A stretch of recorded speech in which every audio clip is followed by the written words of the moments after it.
Ошко келгенде шайтуу келип, эгиздер дүкөнүнөн балдарыма кийим кыламын. Бул жерде сапаттуу, анан баалары да ыңгайлуу кийимдер бар. Караңыздар.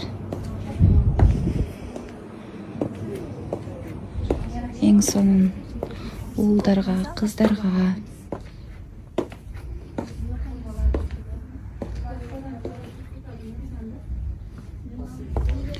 Кичинекейлерге.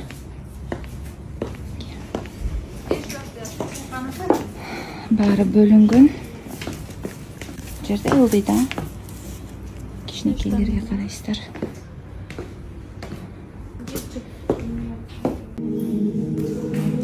Даласка келдик. Бүгүн Ансар ресторанында ушундай сонун корпоратив болуп жатат. Атайын бизге сонун стол даярдап коюптур. Азыр бир нече мүнөттөн кийин баштайбыз.